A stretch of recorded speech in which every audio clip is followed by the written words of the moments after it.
All right, so it's me, Brother Tom. I should have printed the program. I'm sorry. You probably have it. Me, Brother Dominic. Right. You. Right.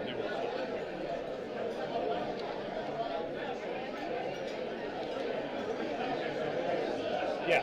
1 second. So give me 60 seconds here. Make sure my microphone.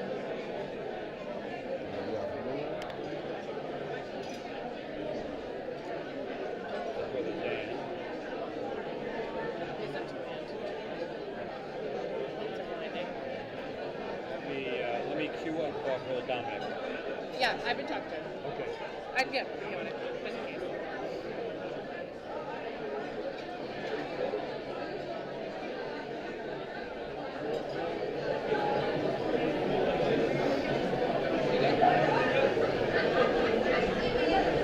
Make sure it's all good in here, and then I'll go check the other room as soon as it starts.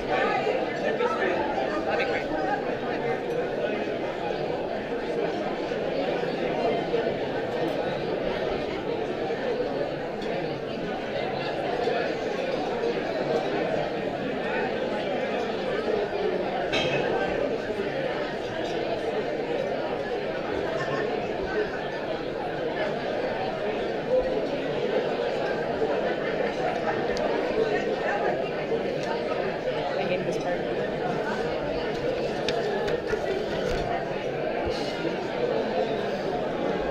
Good evening.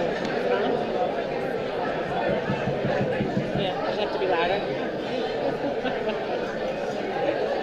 Good evening. No? We'll try one more time. I need.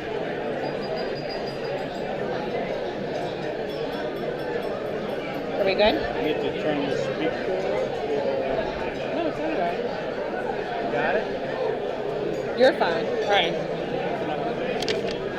I never had a teacher voice. Good evening and welcome to this evening's eighth Legends of the Mount. This has been a long-awaited event. No. Is it on? I think it's on. Yeah. Thank you. Thank you.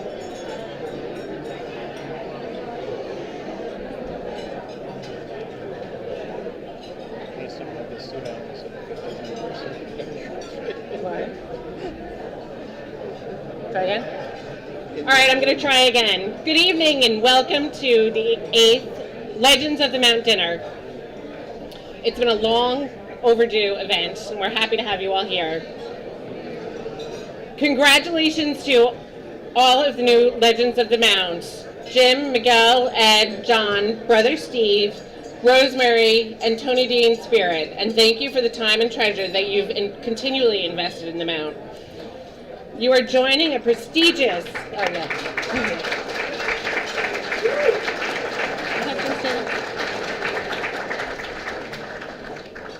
You are joining a prestigious and deserving group. So if you have been inducted as a Legend of the Mount, either tonight or in years past, please stand. Yay, come on. Thank you, Tim.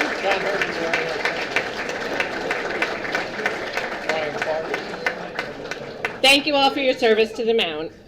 It's an honor to be a witness to such a group, knowing the hours they've dedicated, the generosity they show, and their belief in Catholic education, especially at Mount St. Michael. And now I'd like to invite Brother Dominic to please come to give the invitation.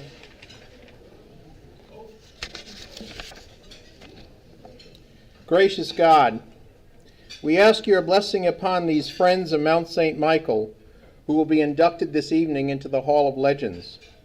We celebrate their capacity for creativity, for critical thinking, for focused effort, and for their dedication, and for their service and unwavering support of a school many of us have come to call home. We are grateful for their families and friends who are here to offer their support and for their constant inspiration in the lives of our legends. Enable all of us to draw upon their example to be the examples of service and dedication in our daily lives. Lord, you have made us a living witness of your presence in the world, to bring about your kingdom on earth and establish a season of justice and peace in a time of conflict and division. Finally, Lord, we thank you and request your blessing on Mount St. Michael Academy, its administrators and staff, teachers and students, parents and friends. We pray in thanksgiving for St. Marcelin Champagne and the Institute of the Marist Brothers, founded in 1817. They have been the constant inspiration for the Mount since its establishment in 1926.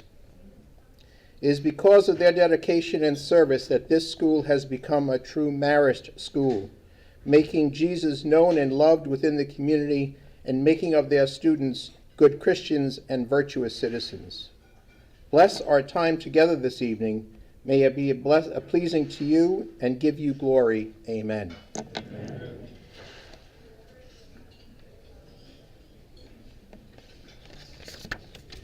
Good evening, everybody, and welcome. For those of you who I might not have met, I'm Pete Coratori. I'm the school president. I'm also a very, thank you.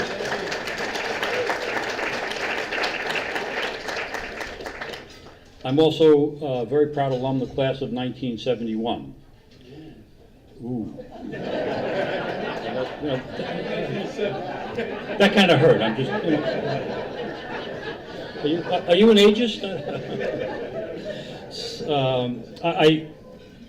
I only half jokingly tell people that I enjoyed it so much the first time that I decided to come back and do it again. On behalf of the Mount family, thank you all for joining us as we recognize 2022's Legends of the Mount. I am thrilled to share with you that this Legend celebration is a sellout and attendance far exceeds any of our previous events.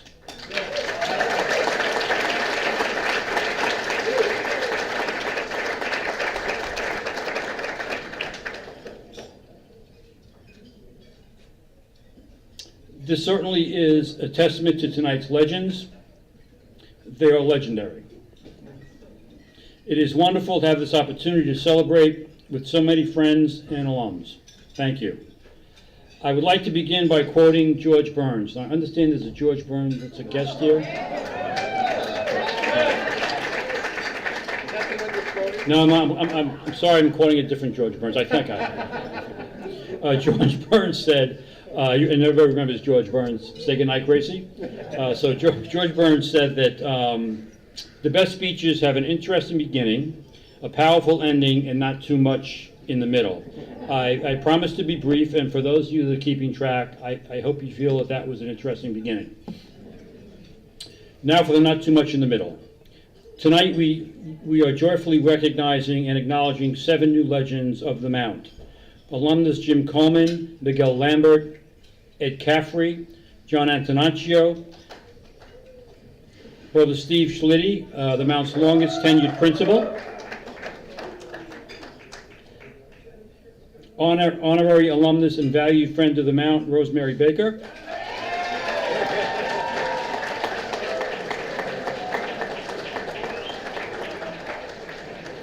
and beloved teacher, moderator, and friend, Anthony Del Giudice, Tony D., who left us much too early.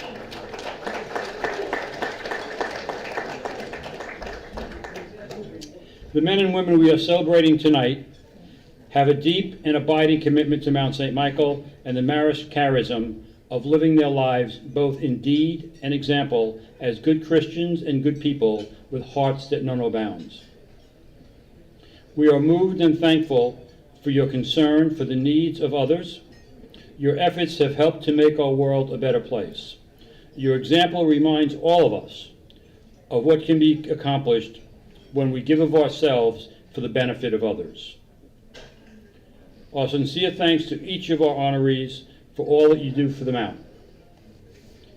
The Mount, and in turn our students, have been the beneficiaries of your generosity, service, and dedicated support.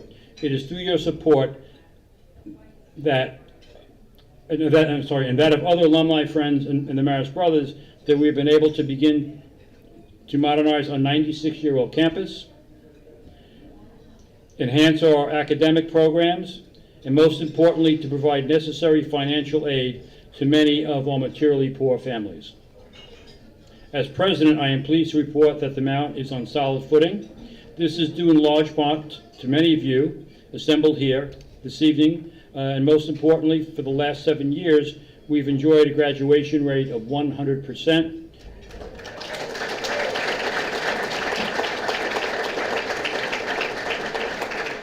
With 96 of our students going on to college.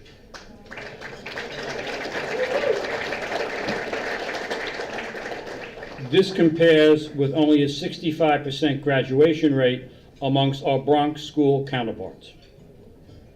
We're proud of our students' success and their college acceptance rates, but more to the point, we are proud of our overall school community, administrators, faculty, and staff who support us in creating these opportunities to attend and succeed at the Mount, a possibility for students who otherwise would not receive the enormous benefits of a private Catholic college prep education that the Mount provides. Like so many others in the Mount family, Jim, Miguel, Ed, John, Brother Steve, Rosemary, and Tony, it is your generous support that makes a meaningful and measurable difference in the lives of our students. It enables us to continue to provide a high-quality Catholic education to students coming to the Mount. Our sincere thanks Please know that you have made a difference and in the process have had a profound and lasting effect on our school and our students. I am privileged to witness it every day. We are also thankful that your generosity that has led others to follow in your example. It is through your unwavering commitment that our 96-year legacy will continue and our future will remain beckoningly bright. As the Mount has been since 1926, we will remain a beacon of light on the hill. Thank you so much and God bless each of you for all that you've done for the Mount.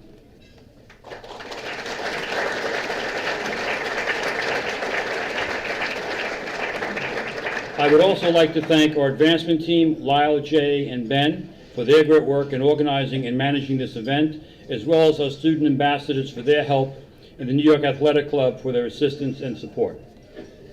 And now for my powerful ending.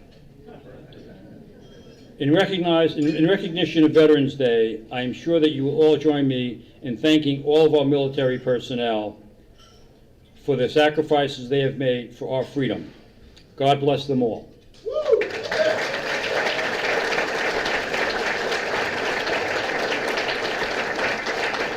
Dinner is now served. Enjoy the rest of the evening, and we'll be back shortly.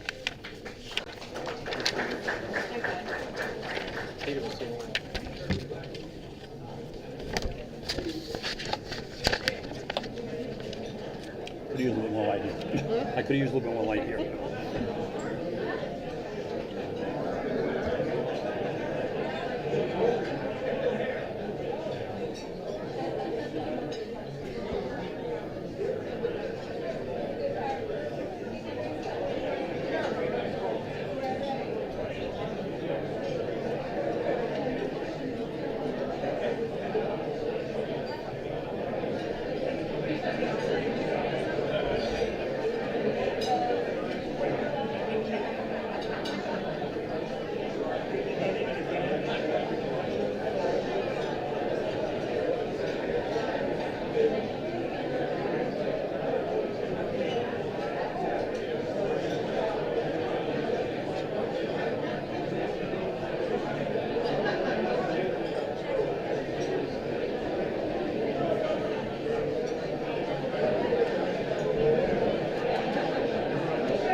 Good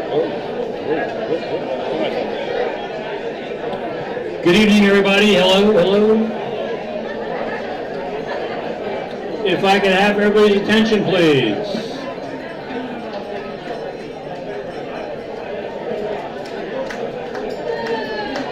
We're now getting to the important part of the evening, when we're going to introduce our legends.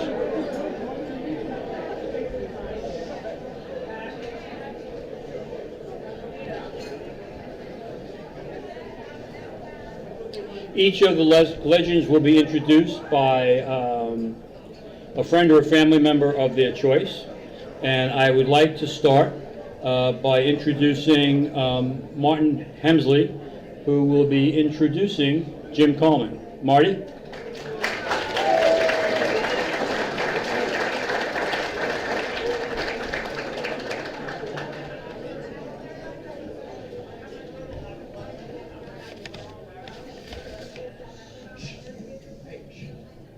All right, in the spirit of the George Burns comment, I'm going to pick this up because it's easier for me than bending down. I'm going to speak up and keep the act moving. Anyway, Jim Coleman is a Woodlawn guy. Grew up on 239th Street. His parents, Jim Coleman and Catherine Coleman. He's a graduate of St. Barnabas Grammar School, Mount St. Michael High School, Manhattan College. And even though Jim lives in Connecticut today, he's kind of a guy who never left the neighborhood. On the at the St. Patrick's Day Parade every year, Mount St. Michael marches on McLean Avenue, and Jim zigzags across the avenue, saying hello to people, hugging old ladies and kissing babies and doing things like that. The mayor of Woodlawn, one of the many mayors of Woodlawn, I guess. It's always a fun thing to be part of. I spoke to a classmate and teammate of Jim's at Mount, and he said Jim was a team player, a 4-year basketball player, and a couple of years in the varsity on some very good Mount St. Michael teams. He was a whatever-it-takes teammate. It wasn't about playing time. It wasn't about self-recognition. It was about the team and working hard in any capacity to make the team the best it could be. Jim carries that same attitude towards his family, his wife Mary, and his children Caitlin, Kara, and Kevin, and with his work colleagues at Houlihan and Parnes, and with his Mount St. Michael family. At Mount, Jim is the chairman of the board of directors and the co-chair of the golf committee. Thank you, Mary, for letting him loose to spend a lot of time with us. He generously gives us his office to conduct our golf committee meetings, and afterwards we do a little fraternizing in the local places of Westchester, either Francesco's or Rory Jones. That's usually what it is. Anyway, it's not a secret. Our founder, Marcelin Champagne, said, encourages us to lead quietly by example, and Jim does exactly that. A successful businessman, a generous philanthropist, and a great patriot. Please welcome our newest legend, the chairman of the board of directors of Mount St. Michael, Jim Coleman, pass at age 6.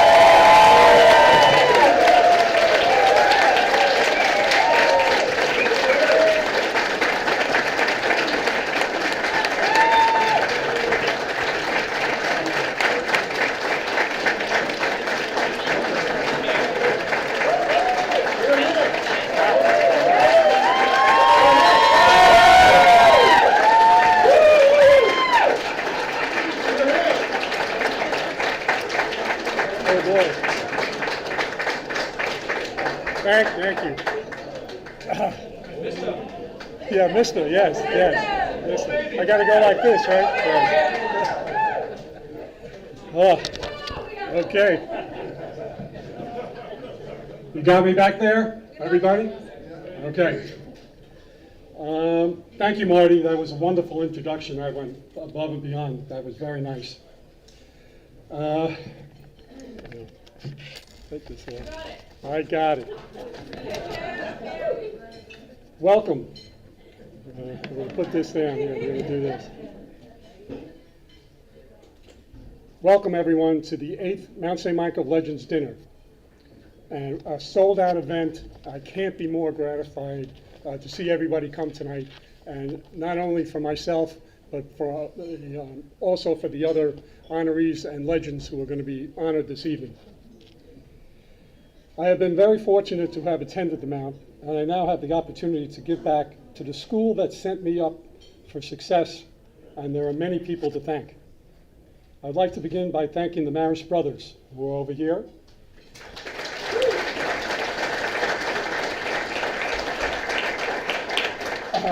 Many of them came tonight along with our provincial brother Dan. The Maris brothers opened the Mount back in 1926 and continue to this day, almost 100 years, to play a very integral role in the operation of the school. We have all benefited from their guidance through the years. I'd also like to thank my wife, Mary.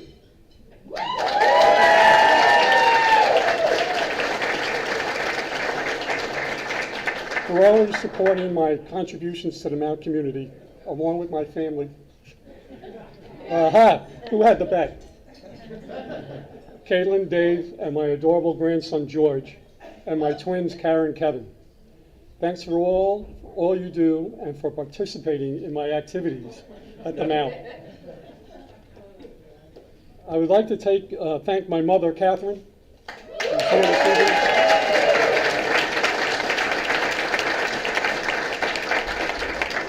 She is a true inspiration to our whole family. Along with my sisters, Patricia and Maureen, and my brothers, John and Chris, both of whom attended the Mount. We were all fortunate to have been able to attend the Catholic schools which set us up for our future success. There is also someone else who is not here this evening,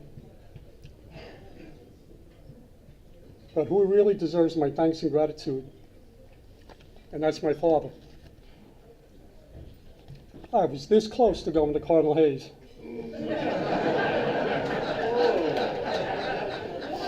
Yep. A choice I considered somewhat for financial reasons. There were 5 kids in the family, and we were all destined to attend Catholic high schools after attending St. Barnabas Grammar School. I was the oldest, and I thought it would help the family to keep the tuition costs down. But my father insisted that Mount St. Michael Academy would be the right place for me, no matter the cost. Dad, you were right. I am sorry you're not here this evening. Mom is here, and I thank both of you for making the sacrifices to allow me and my siblings to attend the best high schools in the Bronx. It has meant so much to us. I also have an extended family of in-laws. They're out there that I would like to acknowledge and thank. The Houlohans.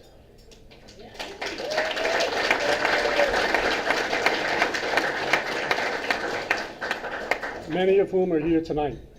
They have supported so many of my Mount events by generously donating funds for a new classroom, upgrades to the baseball field, and attending our annual golf outing. Thank you all for your ongoing participation and generosity. The Mount was an important place for me. In many ways, you could say it was my foundation. A school that taught me to work hard, to learn teamwork on the basketball court and in the classroom, prepared me academically for college, guided me in forming friendships, and further establishing my faith. I was a first-generation student of parents who immigrated to New York from Ireland for a better life. My story is so similar to the young men who attend Mount today.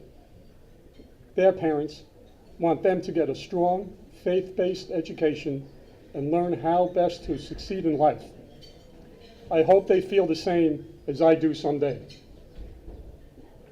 I had the good fortune of having great teachers like Jack Burke, Joe Sedicase, Rich and Joe Chicarico, Mike Murray, Jack Murphy, and coaches John Coleman, Joel Acuto, and Mike Ragusa.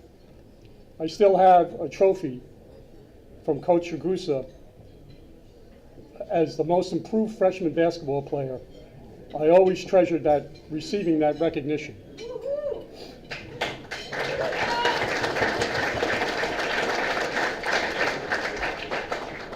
Also, brothers LeClaire, Vance, and John Herman, who's here tonight, who was my principal at the time, and many more, all of whom played a role in cementing my base and providing me with the experiences that really helped me to be who I am today. I would like to finish by giving you something to consider. 3 years ago, I was part of a group trip to Ireland with 20 guys, some of whom were here tonight, over back in the back there. All from the Bronx that had similar upbringings. We talked about our high school experiences. So, maybe you went to Hayes, Spelman, All Hallows, Iona, Fordham, St. Raymond's, Salesian, Stepanak, Mount St. Ursula, St. Barnabas, or Maria Regina. Please consider supporting those high schools that you attended. These schools helped us tremendously, and they need your help more than ever at this time. One last shout out, thank you to the Legends Committee for nominating me, to Peter Coratori, Lyle, Ben, and Jason for all the work behind the scenes to make this a successful evening. I will always cherish and remember what I learned on the corner of Murdoch and Nereid Avenues. Thank you very much.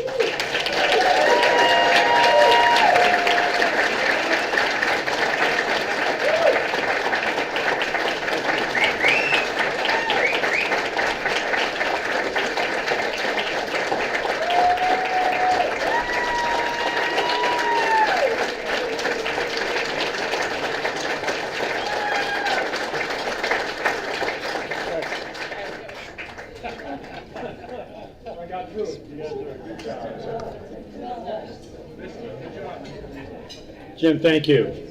I will say from my experience and knowledge of Jim, what Marty had to say in his introduction hit the nail on the head. I now would like to introduce Howard Sterling. And Howard in turn is going to introduce you all to Miguel Lambert from the class of 1996.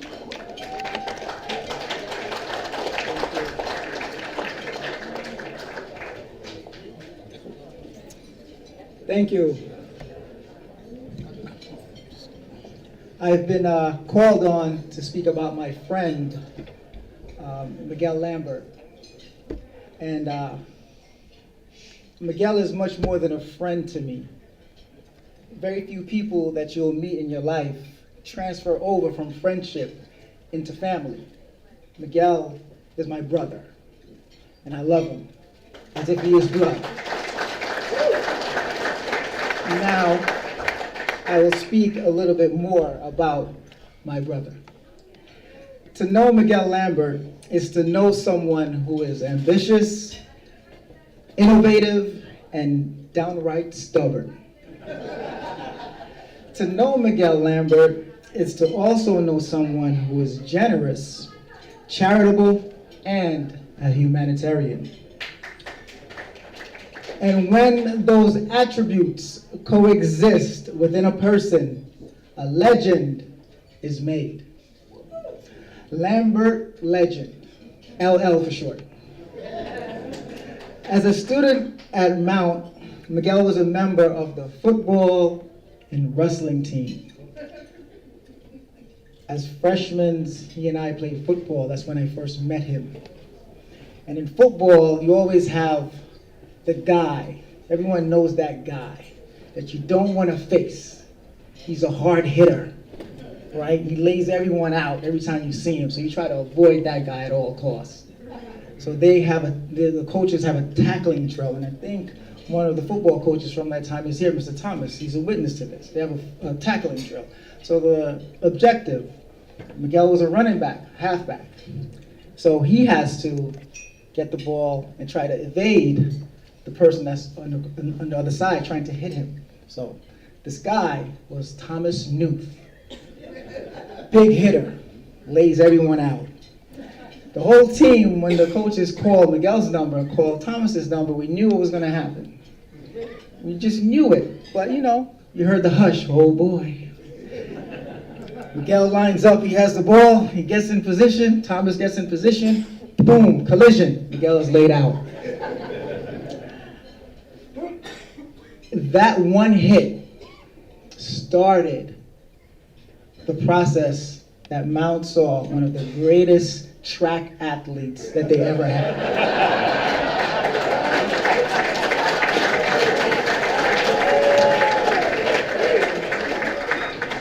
So we thank football and Thomas Newth. Miguel was serious and deliberate about everything he was involved in and everything he puts his mind to. And that was and still his recipe for success. It is no surprise that Miguel is the youngest recipient to have ever received this prestigious award. He has not done anything on anyone else's timeline. He began working and creating at a young age and hasn't stopped. His first job was one he created for himself. He went to the neighborhood supermarket, not far from where he lived, at 13 years old and began bagging groceries for customers. No employment application, no work papers, no permission. To this day, his family can attest to the fact that he is a master packer of groceries.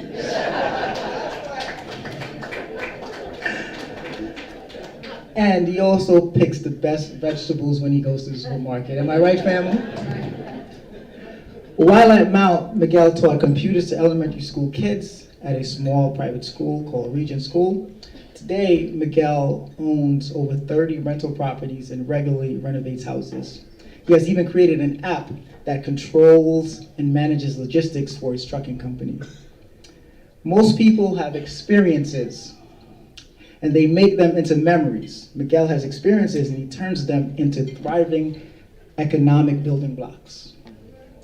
With all the success Miguel has had, he continues to look back. He looks back to the foundation that got him to where he is today. He looks back to Mount, where the pillars of respect, integrity, perseverance, and love of God were instilled in him each day by the teachers, coaches, and schoolmates he surrounded himself with.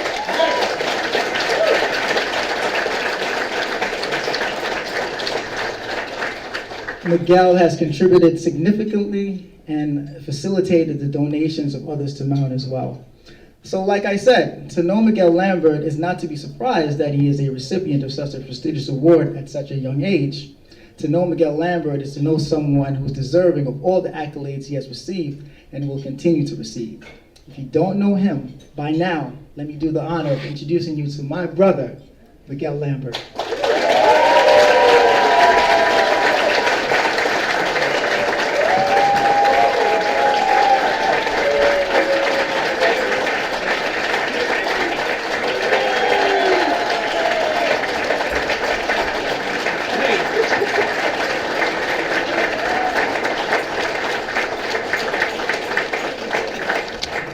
Thank you. That was not me. But, wow. Can you guys hear me? So make sure. That was beautiful, Howie, thank you. Foremost, thank you, Lord, for loving me, blessing me, loving us, and letting us all be here to celebrate with the inductees this evening. Thank you, Howie. That was a great introduction. Howie has been a best friend since the Mount, obviously. We have so much in common. We actually lived 2 blocks from each other in high school. I mean, 220, actually a block and a half, 227, 228. Single mothered home. We both ran track, as he mentioned. We were both each other's best men at our weddings. He's the godfather of my youngest kid, and we have so many memories that I cannot share them on stage this evening. And you know what some of those are, Howie. Thank you, Danielle, his amazing wife, for keeping my best friend happy in all these years and allowing us to, laugh at those great memories. I love you, brother. Here at the Mount, we are blessed to have found great friends, teachers, coaches that guide you in a direction for success. Take it back a little bit. Brother John Bance, I think a number of you know him. He's looking down at us right now, smiling. He's actually the first one that got me to start running track, running around a cinder circle. And I'm like, what are you talking about, brother? But I kept going. Handed me off to Coach Will Hackshaw over here. Will, thank you for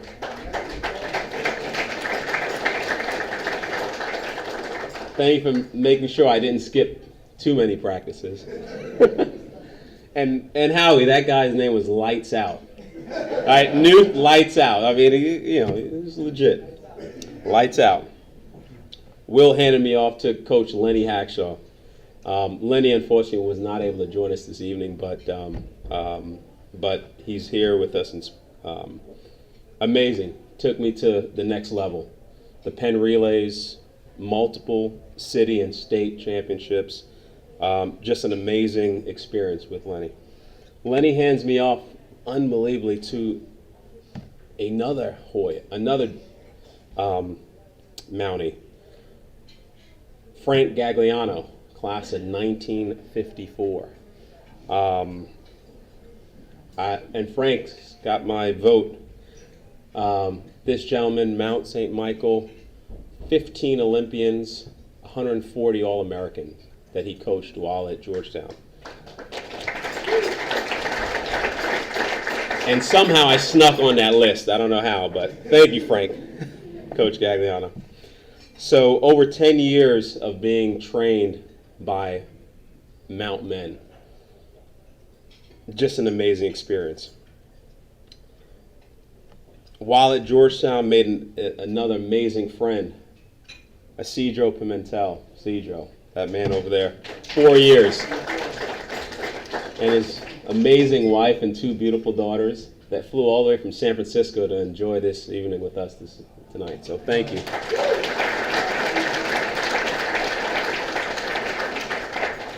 Another amazing friend in the crowd, Jim Marquardt.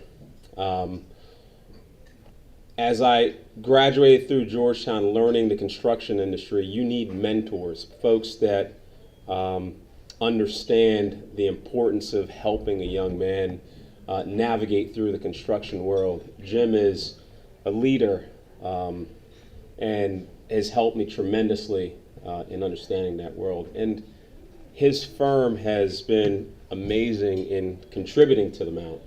And I thank the Shea family and Jim for their leadership.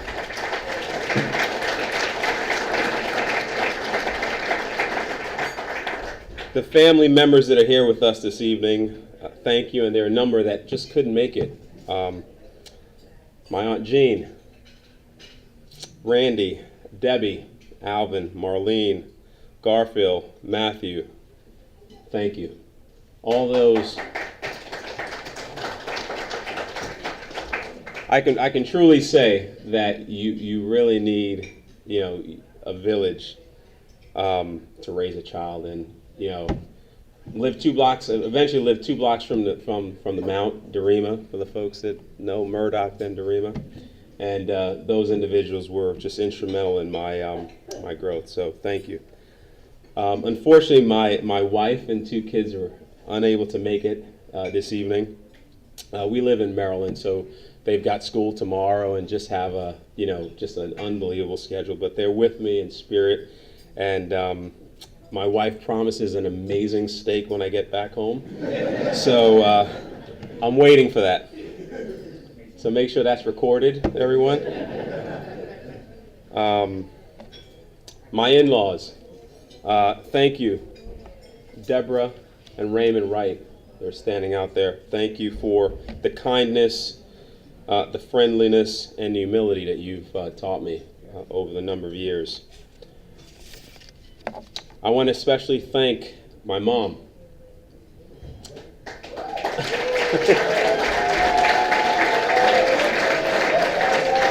Got me sweating up here. Amazing lady in all black over there. Single mother, brought me to the U.S. from the beautiful island of St. Lucia. I don't know why, but yeah. But it all worked out. At the age of 6, we lived in the Bronx. I mean, literally, again, 2 blocks from the Mount. And it was, her sister, Aunt Jean, and many cousins and family that village that helped me over the years. But Mom worked incredibly hard. It's one of those things where, you come from the islands and you've got to work twice as hard to make it. And, between Lehman College, working at a supermarket, and finally, getting to that next level as a dietitian at Lincoln Hospital, the amount of sacrifices that she made to get me here, I really just can't even count them. So thank you, Mom.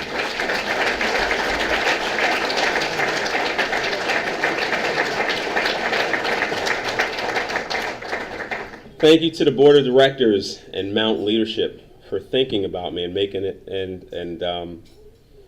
thinking that I'm worthy of this award. Anytime, I'll do anything for the Mount. If Peter calls, if Jim calls, if if it's being a mentor, writing a check, I'm there. And I just know how important it is. Because we're investing in that next generation, the kids that are not as fortunate as us. So, thank you for believing in me. Yeah.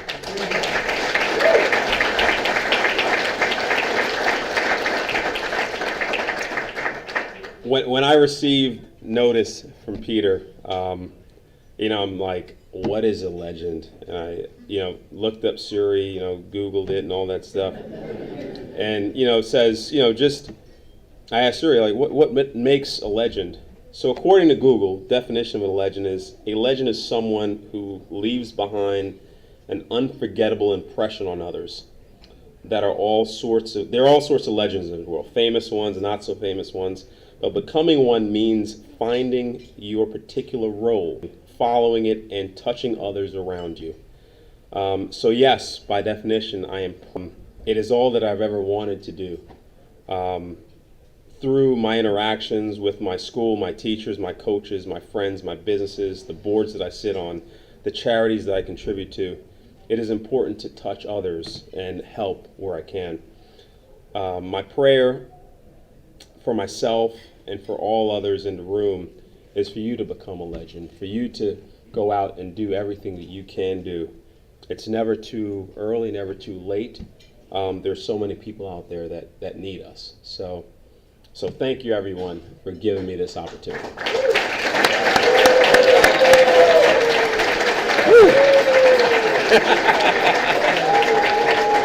Thank you.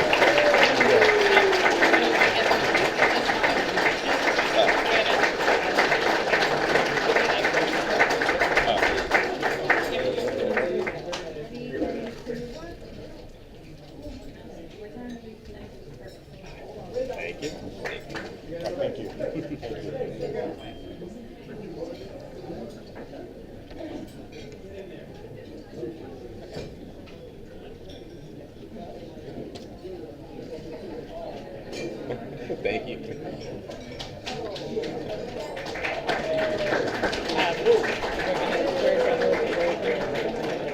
Okay.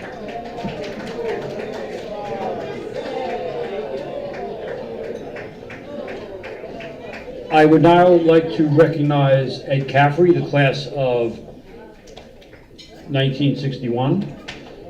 Ed is going to be introduced by his daughter, Kathleen Kellogg. Interestingly, the statement that Kristen's going to make were written by Ed's classmate, Brother Gerald Doherty. Unfortunately, Brother Gerald is recovering from an injury, so he's not here tonight. I will tell you, though, that Brother Jerry was absolutely thrilled to be able to do this. Kristen? Just hold your mouth so people can hear in the back. You can hold it. Okay. Good evening. My name is Kirsten. I am Ed Caffrey's daughter, and just like he said, I will be reading this for the speech from Brother Jerry, who wasn't able to be with us this evening. So, we love you, Dad. I have been asked by my classmate and friend, Ed Caffrey, the beloved son of Raymond and Mildred, to say a few words on his behalf, as he continues to become a legend of the Mount. By his generosity to our school, and as a member of the class of 1961, he will be among those whose picture will be in the alumni hallway. Congratulations to you, Ed, given with blessings and peace. Ed and I were classmates for 12 years. We first met each other in 1948 at St. Philip Neri in Mother Concepta's kindergarten class. And Ed has been a loyal and true friend ever since. Mother Mary Thomas and Mother Raymond were to follow, who taught us to read and write. Eddie was a quick learner for then and for his lifetime. A rich Bronx life at 200th Street and Valentine Avenue are Ed's New York roots. Stickball, Leonardi's, Harris Field are all familiar to our honoree, providing Ed with a Bronx history that he absorbed at the Mount and carried to the University of Notre Dame. Ed was a good student, graduating with honors from Notre Dame. It is said that Ed walked around college with a t-shirt that read, "I'm from the Bronx, don't mess with me." While I spent time kissing the floor in religious life, Ed spent time kissing the girls at Notre Dame. Marriage, family life, career soon followed suit for Ed, in which he was again blessed, graced, and successful. The Mount has benefited from all of Ed's numerous gifts and talents. Organization, keen business insight, a magnificent generosity to the Mount, but above all, Ed is a Christian and Catholic gentleman, one whose faith in life is very evident. If the Mount is a successful school, it is due to him and his hard work on our behalf. The Mount continues to proclaim the gospel today because of Ed. What are the qualities of such a fine person whom we honor this evening? A gentleness of spirit learned at two Catholic schools, the Mount and Notre Dame, schools dedicated to Mary, the Mother of Jesus. A steadfastness and determined commitment to the values of Catholic education, a uniqueness of service to the Mount, especially during its challenging moments. A welcoming smile that says life is good, and a heart full of joy that says God is good, and a delightful love of all things from the Bronx. This is why we honor such a distinguished alumnus. Although I cannot be physically present with this special night, I, as a brother and friend to Ed, unite with him in our mutual love of the Mount. I am with you in spirit. I welcome Ed into the legends, the highest honor the Mount can bestow on a person. I wish him the best as he continues to love the Mount. We are proud of you, Ed, as is your beloved family and your myriad of friends, witnessed by this gathering and testimony to you. God bless you always. Congratulations, Dad.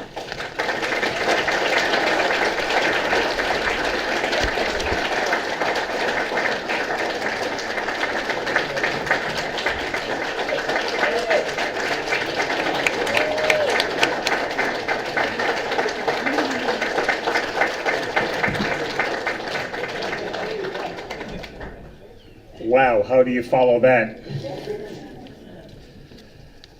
I'm going to digress for a moment because Brother Jerry, as Kirsten mentioned, I've known since I was 5 years old in kindergarten at St. Philip Neri School in the Bronx.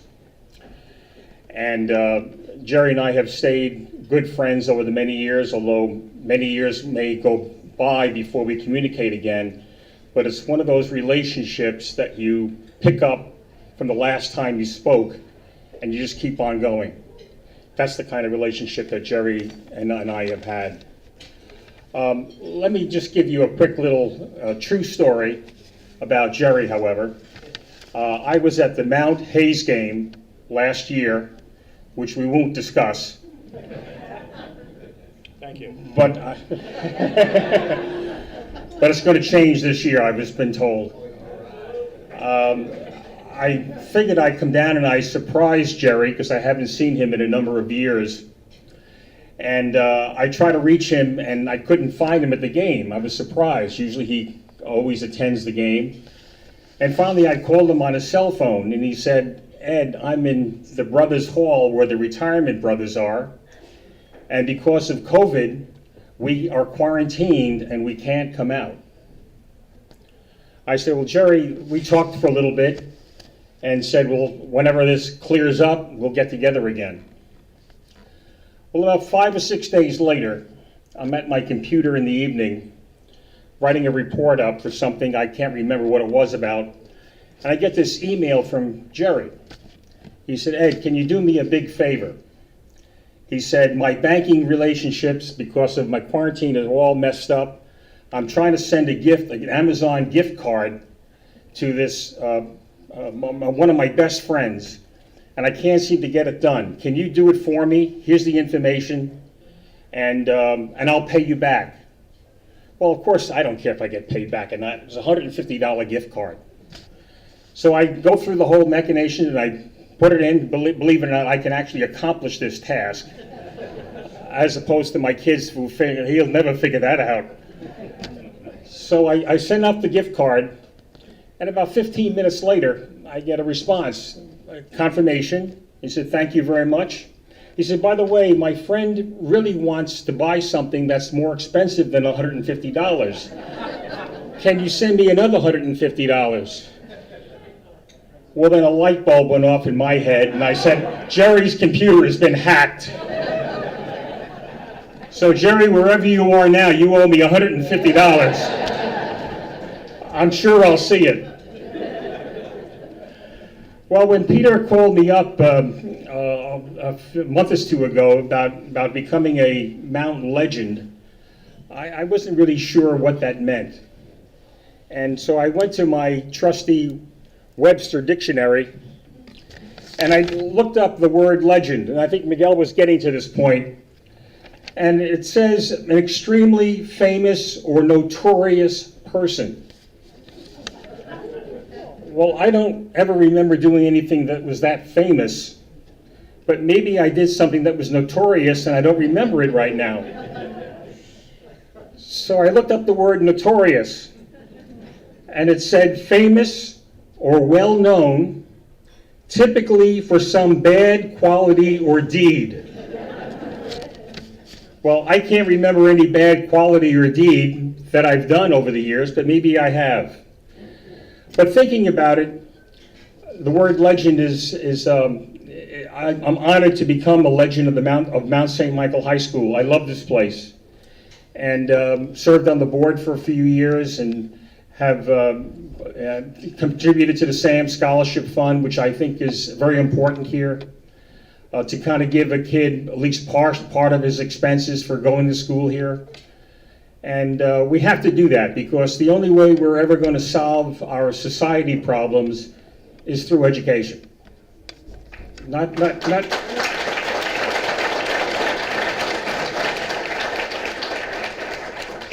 It's not handouts. We've gone through that, and it doesn't work. But if you educate somebody to become a good person and develop some qualities, and everybody's got qualities. I don't care who you are. You've got certain qualities and certain things going for you. If you can develop those, you can be a good citizen. And so that's kind of what I believe is a legend. And I think back at my life, my career, and how do you become a legend? What's a legend look like? What does he behave? How does he talk? Well, there's a lot of people that in each one of our lives that's been a legend. None of us got to where we are today without some help along the way. None of us. And there's been a number of legends in my life, both here at Mount St. Michael whether it was brother Charles Patrick teaching me history, which I loved, or brother Miles Eric, who did a lot of the community work when we helped the School for the Blind. It was really encompassing. And it's those legends that I really want to honor tonight, not just myself and my other legends here, is those fellows who served here at Mount St. Michael over the many years and taught us not only to read and write, but how to be a person. You know, when you walked up those stairs, I remember walking up those stairs at the administration building, and that's when I found out why they called it Mount St. Michael instead of just St. Michael's. But being introduced to Brother Leo Vincent, who was then the president of, I think it was the title of president at that time of the school, and he spent about a half hour with my dad and myself just talking about Mount and what the mission is and what I expect to receive. That was just tremendous. And that's why I really, coming here to school, and I have no regrets whatsoever. And a lot of the friendships that I've developed over the many, many years has come from this place. Whether it's Brother Jerry, who's not here tonight, or a lot of friends of mine, and some of which who are really true heroes, including, I have to mention, my friend and close friend and classmate, Fred Scheffler, who was a battalion fire chief.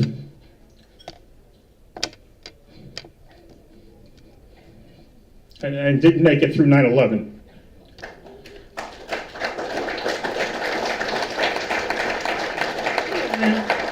And it's those kind of relationships that I formed here that have been lifelong. And fortunately, many of my friends are still around. They're not here tonight. They're in Florida or some other place.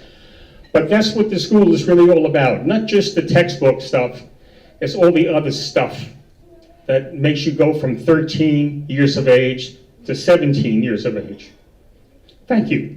Thank you.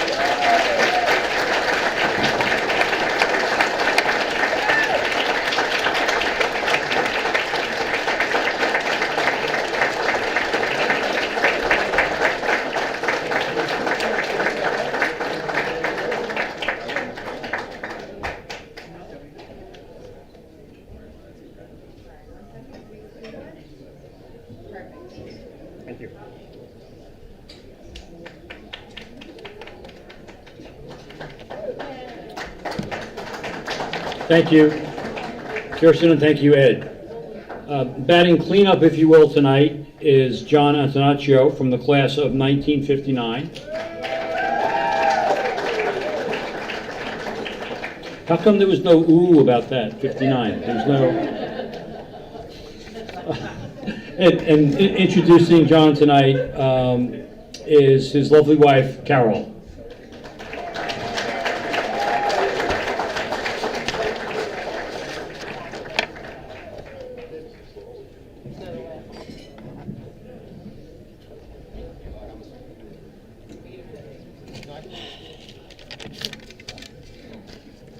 Hi, everyone.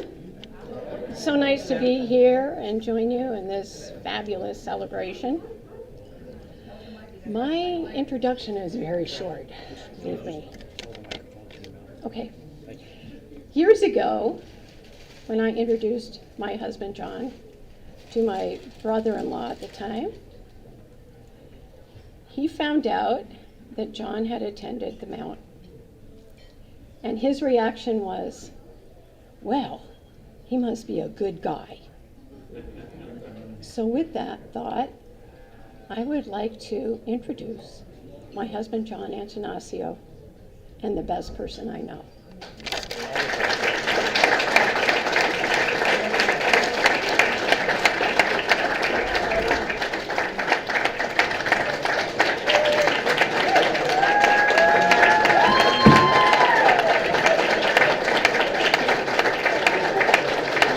Thank you, thank you. Well,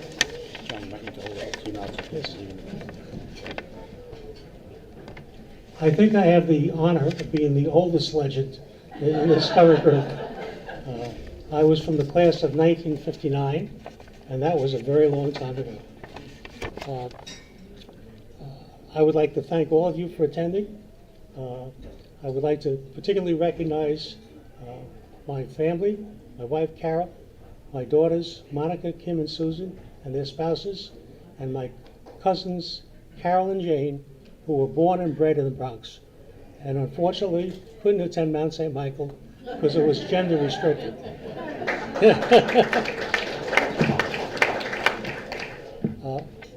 When Peter called and asked me to be recognized as a legend, I said to myself, upon reflection, I should be honoring the Mount rather than having the Mount honor me.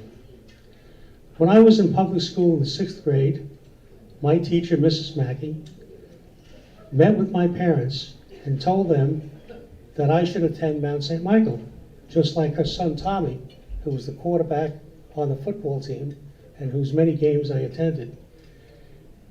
And she told them that I was a bit of a discipline problem, okay?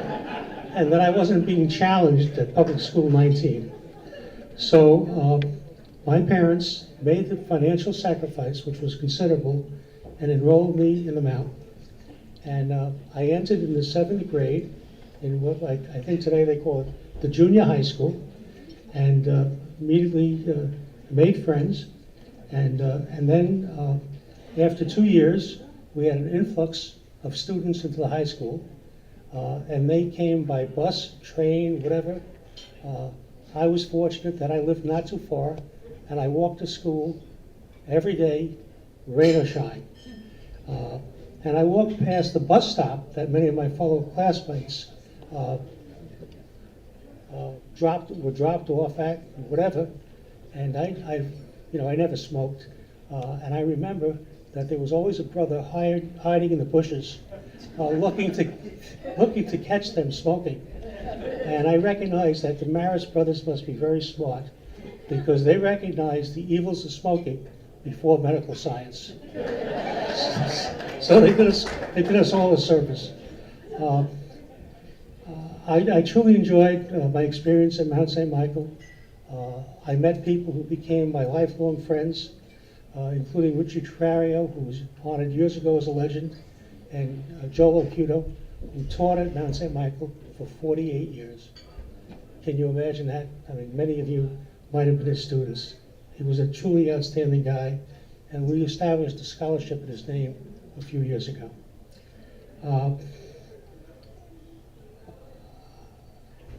Again, I can't say enough about the experience here and how it's been an honor to be a student.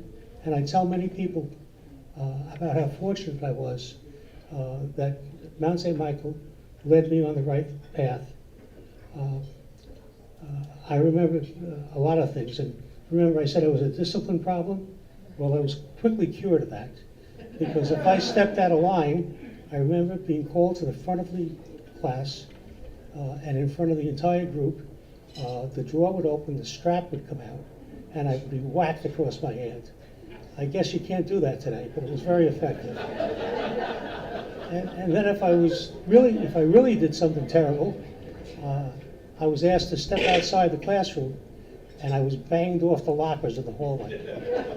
And so those types of education don't exist today.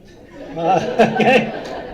But it was certainly very effective with me. Then when it became time to consider a college, I went to see the guidance counselor, who was Brother Patrick McGee. I think he's a legend as well. Yes. And I expected a lengthy discussion about colleges that I should consider. Well, I was surprised, because he said, "You're a decent student. Where do you want to go?" Fordham or Manhattan.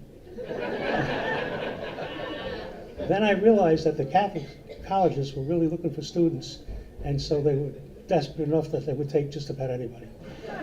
So I went to Manhattan and enjoyed the experience very much. Go Jaspers! I thought I was a token Italian there for a while. Okay. And I found the Greenleaf Tavern and other places nearby to be places that I spent some hours instead of being in class. So, again, I have much to thank Mount St. Michael for, lifelong friends, and I hope in some small way that I have shown my gratitude for the Mount by being a worthwhile example of the kind of person that the Mount turns out. I encourage you all to support the Support a Mount Student Program. And in fact, my wife Carol is very much a supporter of it. Every year she says, have we made our donation? And sometimes I have to call and say, I'm ready to make my donation, please. What do I do? But it's wonderful, and I think those of us who've been so fortunate should give others the opportunity to have the kind of education that I received and the life lessons that I learned. So thank you all.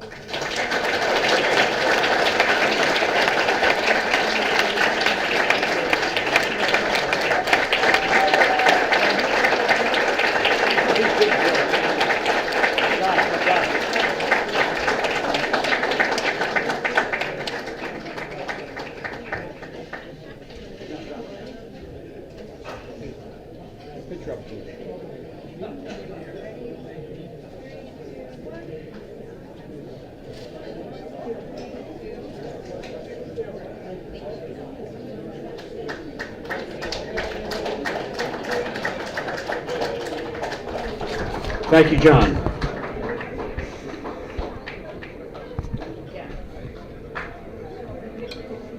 We would now like to recognize our principal, Brother Steve Schlitty, and Steve will be introduced by one of our assistant principals, Mr. Walter Stemfeld. Wally, if you will.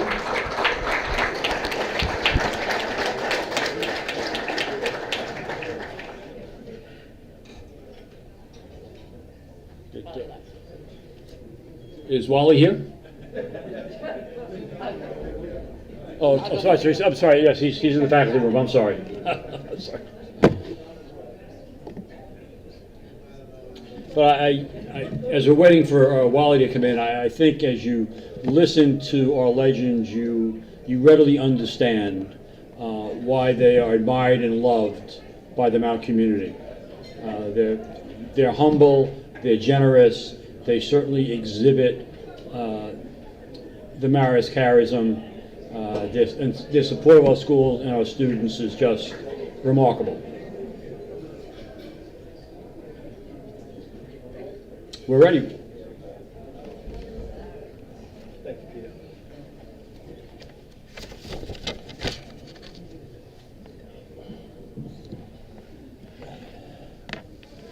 Where is he? The man I have the honor of presenting tonight arrived on the scene in the year 2010, a time when Mount St. Michael Academy was in dire need of stability. While saying the Mount was a sinking ship may be an overstatement, to say it had veered off course would not be. Multiple changes in the principal's office created serious doubts about the Mount's future. I had a closed-door meeting with the president back then, and probably about a year and a half before Brother Steve had arrived. In the meeting, he basically told me, hold on tight, there's somebody on the way. He said he had to do some arm twisting, but be patient. His arm twisting paid off, and Brother Steve arrived on the scene. Sure, like any school, there have been some bumps in the road, but it's been one hell of a ride getting Mount to where we want it to be. We're not there yet, but the passion and energy Brother Steve shows day in and day out gets us closer every day. I've had the pleasure of working closely with Brother Steve for over 12 years. I'm guessing that's why I'm standing up here right now. Presenting your boss is no easy task. What tact should I take? How should I approach it? Well, I know Brother Steve pretty well, and he knows me pretty well. And I think he knows what he's getting himself into. Over the last 12 years, I have watched Brother Steve earn this legendary status for many different reasons.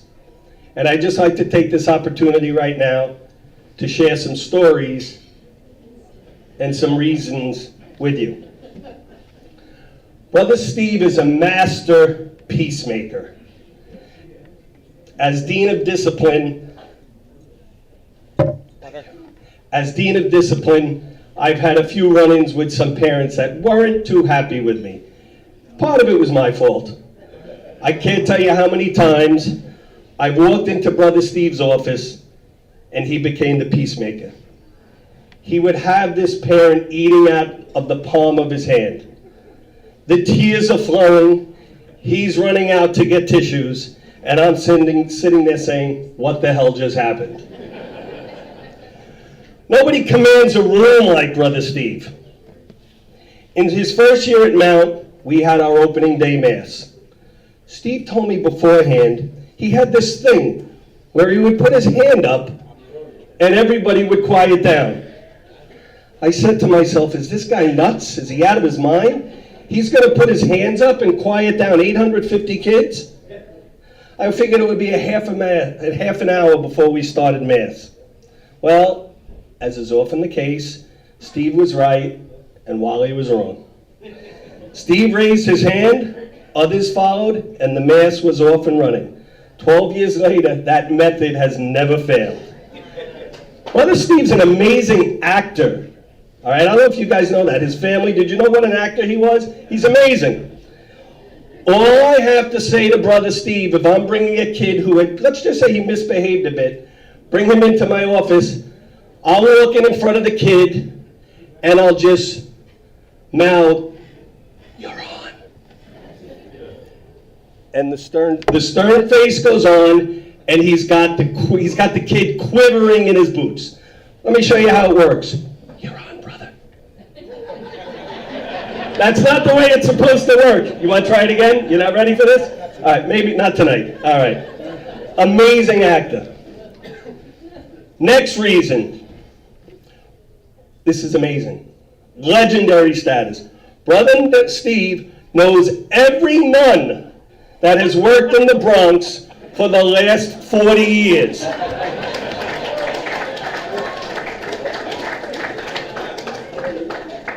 Every so often, Steve requests that the administrative team convene at a social event with the Bronx Grammar School administrators. This goes over real well at home when I tell my wife this is what I'm doing.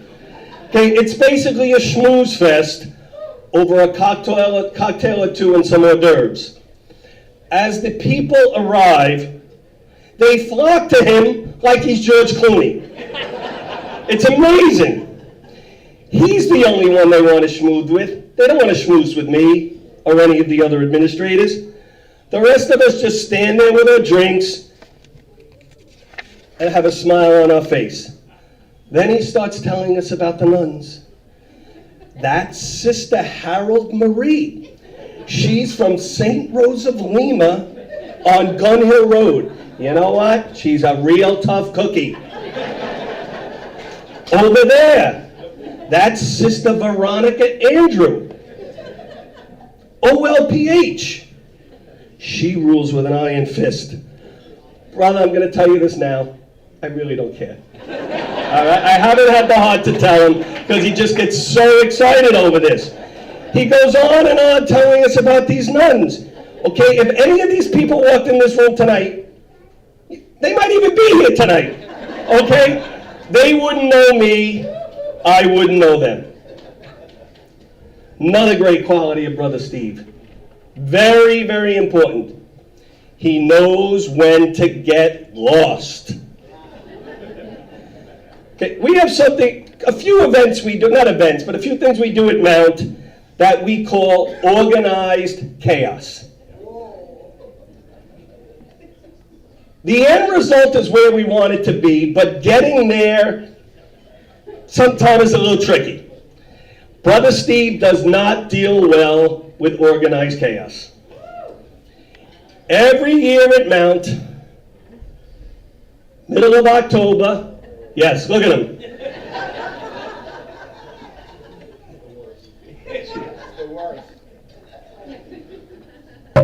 We have sweater vest distribution day. conducted by my friend, Mr. Frere. Ms. Bibick, you've witnessed this for many years, probably forced you to retire from having to do it so many times. Now, I want you to picture this. 700 kids getting called out of class to come down to the faculty room to pick up their vest. Some kids want 2 vests. Some kids want no vest because their brother had a vest from the previous year. Who wants a blue vest? Who wants a gray vest? Who wants medium? Who wants large? Who needs to try it on? Is it going to fit? Am I going to be too cold? Am I going to be too warm? As I said, Tom Fair is in charge of this every year. He just wants to get this over with. If he could get it done in 10 minutes, he would. Okay? He's throwing sweaters at kids. Brother Steve is there. I could see him. Oh my God, how many calls am I going to get? Little Johnny got hit by Mr. Frere with a sweater. Invariably, we always seem to run out of small sweaters. And you know where I'm going with this. Mr. Frere, the little chubby freshman, shows up. He shows up and he asks for a small sweater. Every year it happens. Mr. Frere takes a sweater and says, "Here, kid, take a large. You wear a small, you're going to look like a stuffed sausage." Brother Steve, cringeworthy.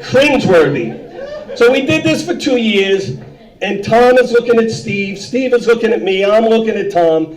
Tom finally pulls me aside and says, "We got to get rid of this guy. All right, we got to get rid of him. You got to go talk to him." So I walked up to Brother Steve's office and said to him, "Brother, you are no longer welcome at Sweater Distribution Day." And he simply replied, as he often does, "Yes, Mr. Stanfield." And we have never seen him at Sweater Distribution Day again.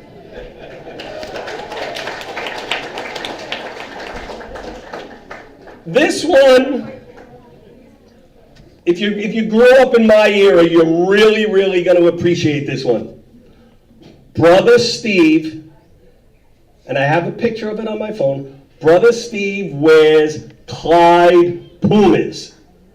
All right? If you're from the 70s, all right, Clyde Pumas were named after Walt Frazier. Okay? Walt Frazier played for the Knicks back in the 70s. He was known for his flashy personality. So Puma put out a line of sneakers and called them the Clydes. They had all different colors, but you weren't a cool cat unless you had the blue suede with the white stripe. How many have seen them? Anybody know what I'm talking about? Absolutely. How many had them? Anybody have them? If you wore the blue and white Puma Clydes, you were a cool cat. Anyway, 2 weeks ago we have a dress down day, and I'm looking down the hallway, and I see a guy, and I look at the feet, and I see these. I haven't seen these in 30 years. 30 years I haven't seen these. And then I look up, and it's Brother Steve. Brother Steve, in his mid-60s, give or take, is wearing these Clyde Pumas. Legendary status.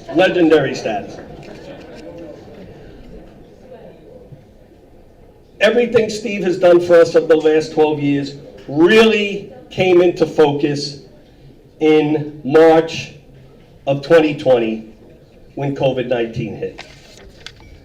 From the moment we sent the kids home on March 12th, Brother Steve has led us through uncharted waters. There was nobody more fit for us to do that.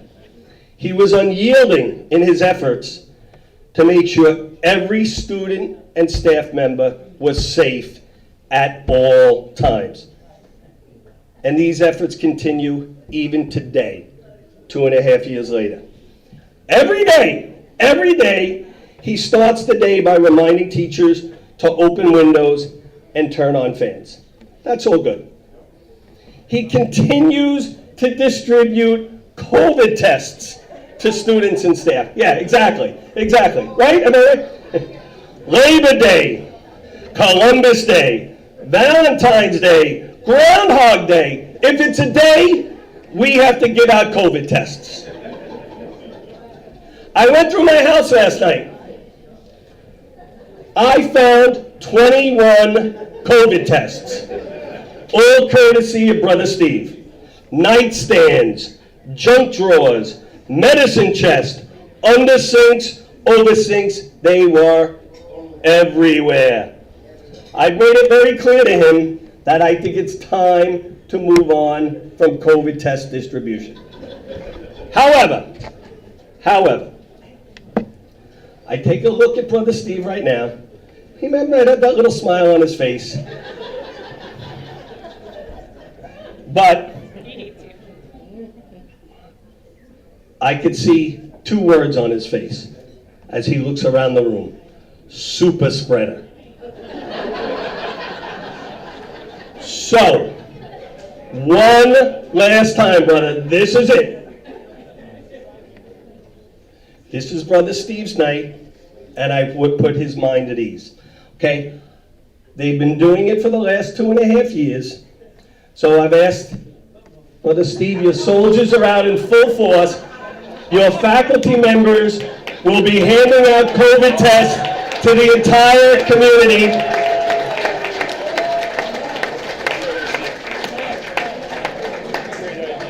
With those tests, we will be providing Brother Steve's personal cell phone number. It's 347-865. What's the rest, brother? You don't know, you forgot it. We'd like you to call him with your results before you return to school on Monday. We thank you for that.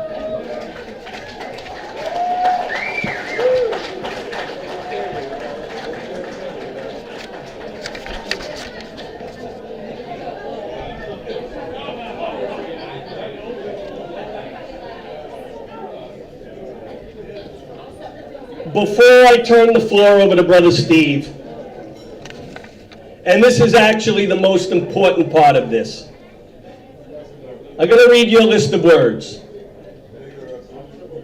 Awesome, bright, calm, caring, compassionate, dedicated, empathetic, engaging, fair, generous, goes above and beyond, good listener, great leader, honest, honorable, humble, humorous, inspiring, kind, loving, motivating, nurturing, organized, passionate, quick thinking, rational, selfless, shows interest in us, super involved, supportive, trustworthy, understanding, uplifting, vigilant, welcoming, wise. Those are not my words, though I certainly agree with every one of them. Those words all came from members of the Mount community. Teachers, students, parents, staff.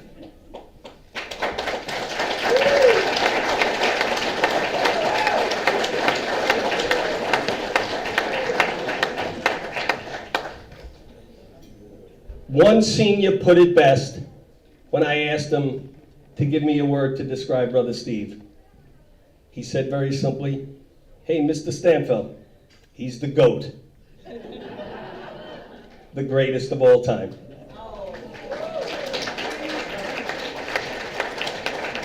It is my honor and pleasure, on behalf of all my colleagues in the back and everybody here in the room,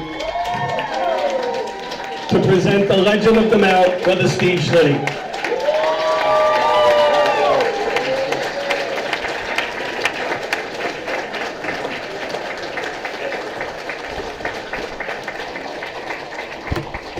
Well, you know, I just want to address this thing with the COVID kits, because I relied on our wonderful office staff. Every time a holiday is coming up, I said, we got to get the COVID kits going, and they told me there were none left. So where did these COVID kits all of a sudden come from? Miss Nolan, where did all these COVID kits all of a sudden come from? But anyway, I hope you will use them. because I do worry about super spreaders. You know, you can see why I asked Wally to do that introduction, and really he went on, as he sometimes does. So I think I'm going to limit my remarks to this. Sometimes people come to visit in our school and they say, how do you do it?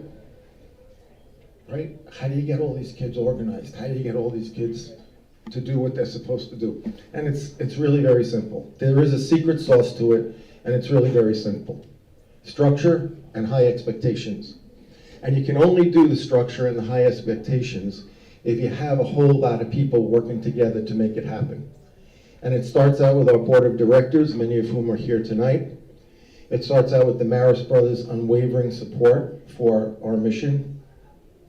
It's the faculty who every day work really hard. And, you know, they were sequestered in the other room, not because we were afraid of what they would do, but we just ran out of room, and I'm glad you came in for this and distributed those COVID kits, which we'll discuss. And we even have some of our former faculty members here, Mrs. Soustow in the back there waving. It's the faculty, it is the parents who are so supportive. The development people who raise the money so that we can do the mission. And of course, it's the students who make school a joy every day. So thank you.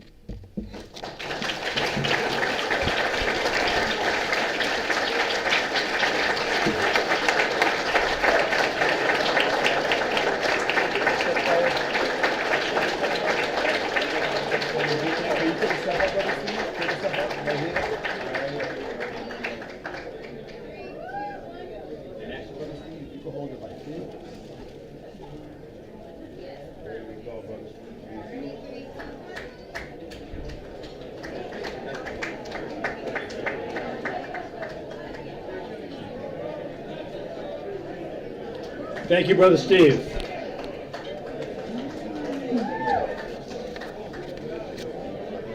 I don't know exactly how this came about, but we had the very good fortune of being introduced to Rosemary Baker. I know that Rosemary was a classmate of Brother Steve at Spelman. I also remember that Rosemary was always on the Mount St. Michael campus, and there are more pictures of Rosemary in the Mount yearbooks, 69, 70 thereabouts, than there are Mount students, actually.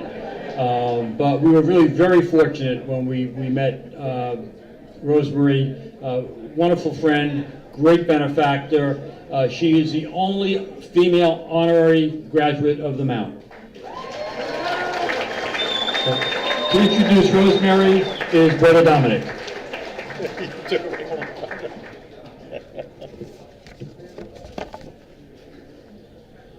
Good evening, everyone. I'm here to introduce our next legend inductee, Rosemary Marinelli Baker, right? Baker. I've known Ro for over 50 years. If you attended the Mount between 1965 and 1970, you couldn't help but have run into her, her brothers, her younger sisters, her mom, and her dad, either on campus or at their home just a few blocks away on Wilder Avenue. Those of us who know Rosemary would agree that she was a Mount legend long before tonight. I felt honored when she asked me to introduce her. She told me, "You are one of the few people I know who'll be able to do this and get away with it." It was the get away with it part that got me a little nervous.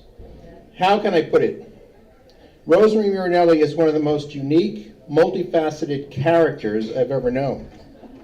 It is the character part that is the most enduring and endearing quality. A few weeks ago, I had the opportunity to sit with Rosemary to go through some of her accomplishments and her antics. That brought her and her family here tonight. Her biography highlights many of her accomplishments and the volunteer activities as an entrepreneur, benefactor, and humanitarian. I'll highlight one or two. You can read the rest in her bio. She's the founder and president of New York Enforcement Services. They work with the legal system to help individuals and companies recover what is due them before or after judgments are rendered. Some judges and lawyers refer to her as the pit bull. One group she gives priority to in her work are Catholic schools, and the problem many of them face now, more than ever before, unpaid and delinquent tuitions. In a time when Catholic schools are experiencing the possibility of closure due to rising costs and diminishing enrollment, Roe considers unpaid tuitions an injustice that is worthy of a fight.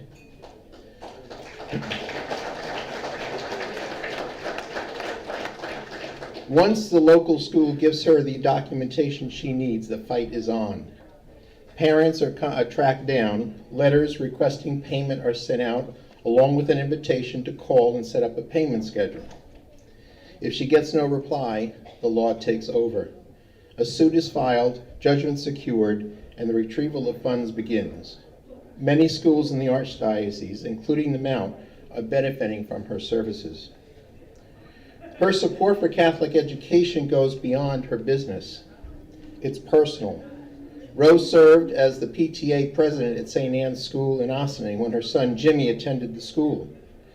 Later, she would serve on the school's executive board. Many civic organizations in and around Ossining have benefited from her willingness to get involved.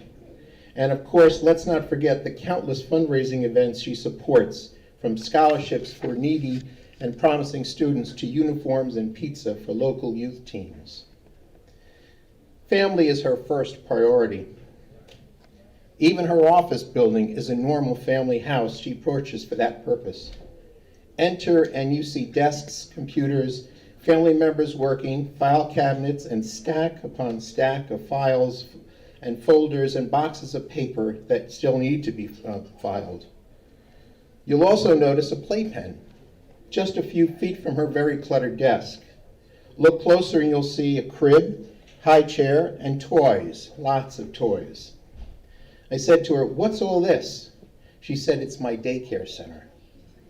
Over the years, while working to establish her business, Roe offered babysitting services, something she's been doing since she was 14 years old.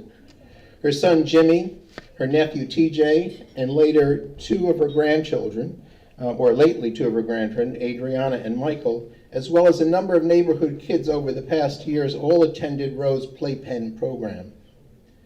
Rosemary tells me that one day she remembers having as many as 7 kids in the office. She put them all to work. Sealing envelopes, punching holes in papers, organizing pens, counting paper clips, whatever, just to keep them occupied so she can get some work done. There was one child she helped raise, Krishna. One of Roe's clients, a poor elderly woman who needed to work to keep the things afloat, asked Roe if she would help her with her grandchild. Roe literally took the child in, free daycare and more. When Krishna was ineligible for elementary school, Roe paid the full tuition at St. Anne's. Today the girl is studying to be a registered nurse. She believes that every kid deserves an education, and a Catholic one at that. Roe isn't impressed with plaques, trophies, and certificates of honor. That's not important for her. What's important is that she makes a difference in someone's life. One time I asked her, "What do you consider your greatest accomplishment?" Without hesitation, she said, "My son Jimmy. He's my work in progress. My goal is to get him into heaven." I think Jimmy's here, right? Yeah. So Jimmy is a member of the Yonkers Police Department Emergency Services Unit and SWAT team. Thank you for all you're doing to keep the town I grew up in safe. You and your fellow officers put your lives on the line every day. It was Jesus who said, "There is no greater love than to lay down one's life." Jimmy, you inherited your mom's sense of service and justice. Thank you.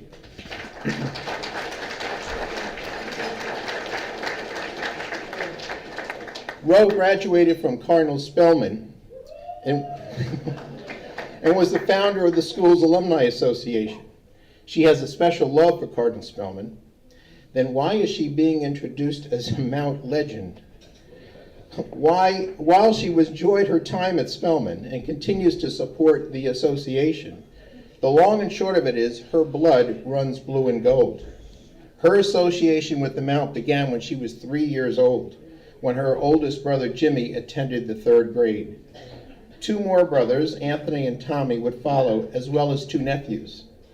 When her brothers attended the Mount, she quickly became a regular at baseball, football, basketball games, as well as dances, award dinners, band concerts, and proms.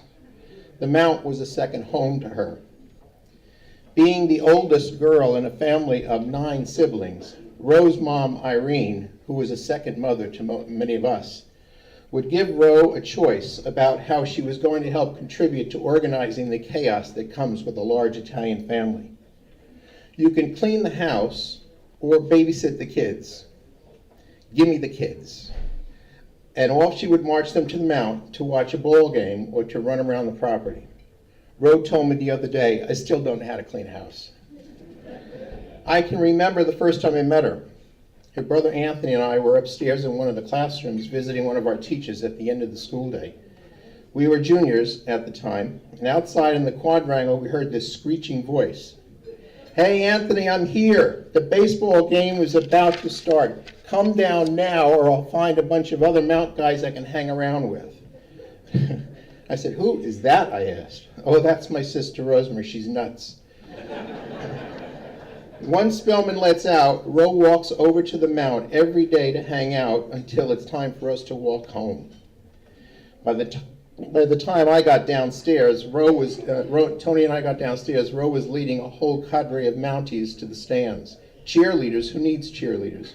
Ro was in charge. That afternoon's ball game was one of the most relaxing times I can remember having at the Mount. It was Mount at its best, thanks to Rosemary.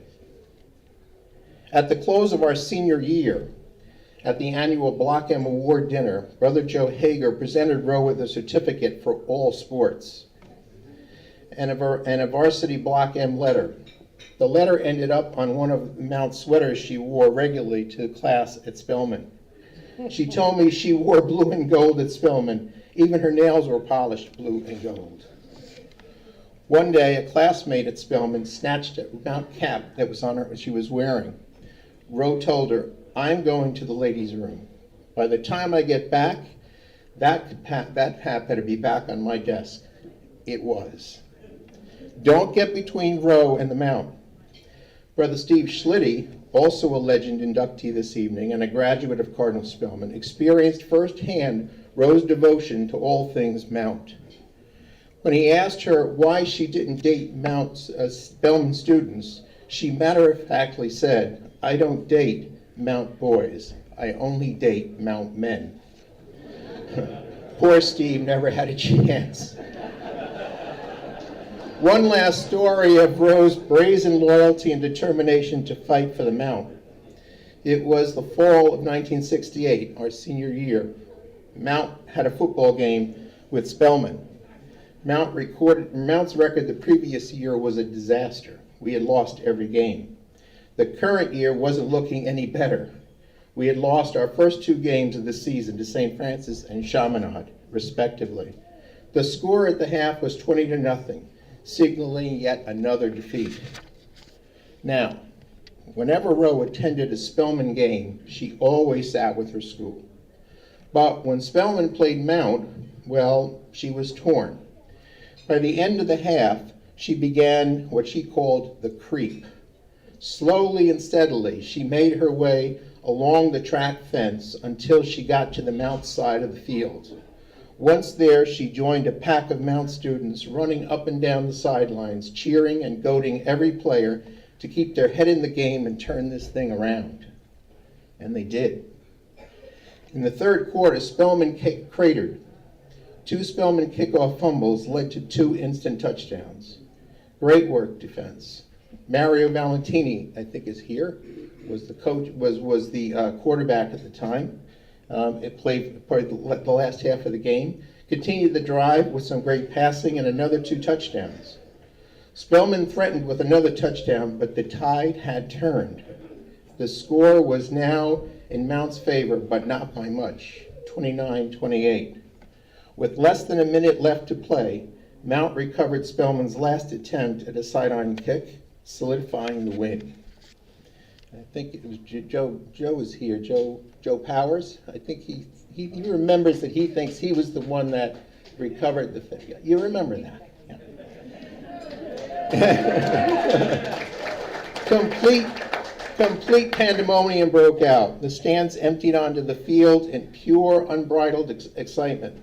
Joe Powers, our team co-captain, covered in mud from head to toe, remembers feeling stunned and euphoric at the same time. Bill Haig, our other co-captain, searched out that screeching voice he heard pulling for the team. Once found, he picked Roe up, hoisted her on her shoulders, and a spontaneous parade broke out, escorting the team back to the locker room. Roe, still on Bill's shoulders, laughed and cheered the whole way into the locker room. Her beloved Mount beat Spellman. She would hold her head up high the following Monday when she got to school. Well, there you have it, Roe Murinelli. She is Mount to her core. Roe, a few years ago, you helped your Mount brothers plan their 50th class reunion. You must have made 250 phone calls. Why not? You knew them all. Over 100 of us attended that banquet. The following day, at the Mount graduation, you received an honorary diploma from the Mount, making you the only female to have graduated from the Mount.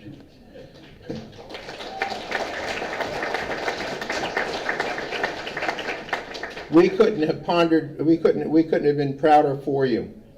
You've been a part of this Marist Mount family all your life. We, your brothers, are honored to call you our sister. Like your dad, a character in his own right, used to say, you deserve what you get. Ladies and gentlemen, friends of the Mount, I give you Rosemary Murinelli Baker, a Mount legend.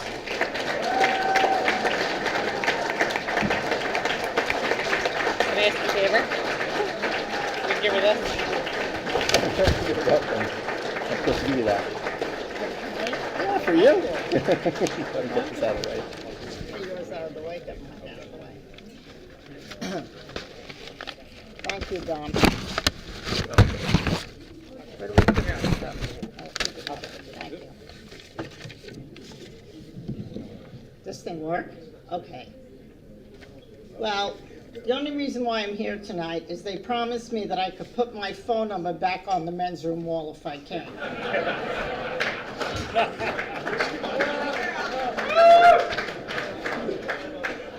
Okay.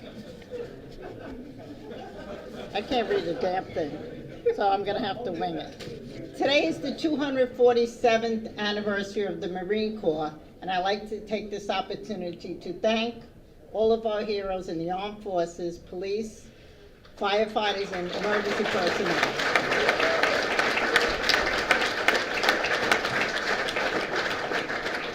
Next come our religious orders, teachers, faculty, coaches, administrators, and the students.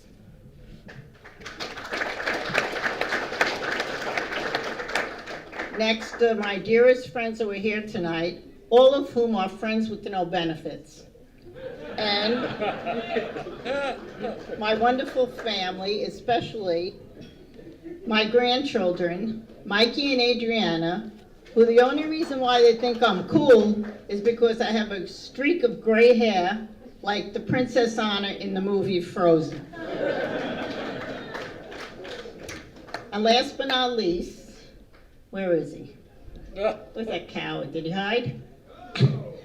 All my fellow honorees, especially Brother Steve Schlitty, who not only was my fellow classmate at Spellman, but he was insane enough to sit at my lunch table every day. I was going to roast him tonight, but he's done such a fantastic job with President Pete Coratori in turning the school around, I don't have the heart to do it. Besides, he asked me to be nice. So, I've been practicing for a month, trying to be nice, but I haven't gotten the knack of it yet. Luckily, when Steve and I went to Spellman, Brother Steve, I keep forgetting, went to Spellman, it was a scholarship school, and the tuition was only $15 a month. Mount was $25 at the time. By the time we graduated, the tuition had doubled. Now the minimum tuition in the Bronx is about $10,000 per student, and the average income for someone living in the Bronx is about $43,000. When I was working on the cases, I noticed something very odd, that the majority of the students now going to the Catholic schools were not in fact Catholic. So I'm wondering, why would somebody spend 25% of their income to send their child to school that wasn't Catholic? And it dawned on me that it wasn't only the education they wanted, it was the morals and the values that are being taught here.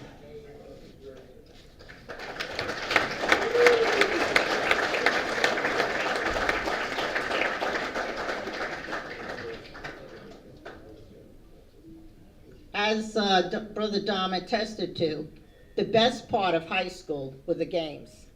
We would go, when we went to school, both sides of the stadiums were filled to capacity. Now, very few students attend the games because they're busy working to help pay their tuition. It's heartbreaking to me, because those are some of the best memories we have from high school, and these kids are missing out on it because of the tuition. When we were growing up, most of us had a mother who stayed at home and the father who worked. It's totally different now. Most people that come to the Catholic schools are from single-parent households. And they consider this school their family, as I did. Of course. And this school mainly made them and me the manly men that we are today.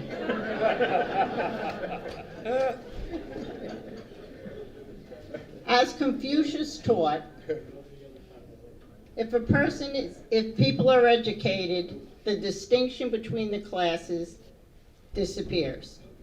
And as it was written in the Talmud, I think I can remember. Whoever saves one life saves the world entire. Everyone here and everyone who helps support the schools is a legend. Let's go save some lives. Thank you.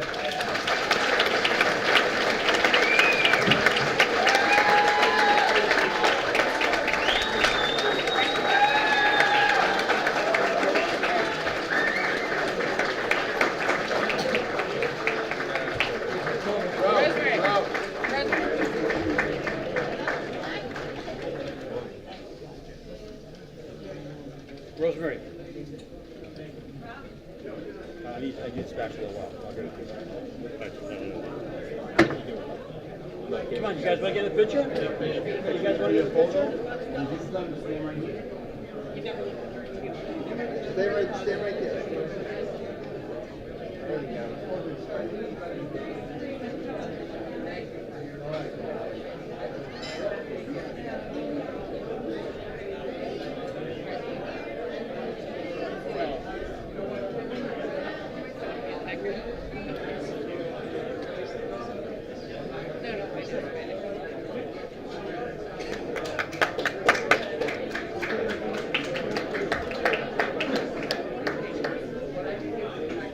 Rosemary, thank you.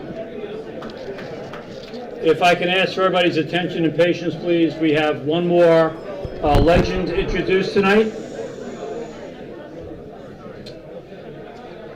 It was, I guess, a little over a year ago that, unfortunately, we lost Tony Del Giudice, affectionately known as Tony D.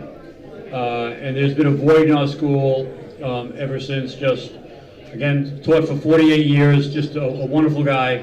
To speak about Tony tonight is a good friend, Stephen Rosner. Stephen.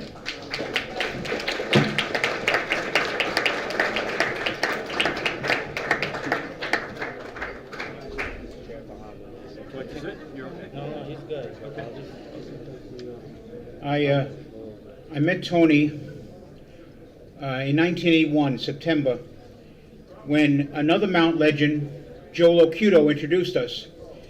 I was just out of college and starting my teaching career at Mount, and he wanted me to meet new teachers and become friends.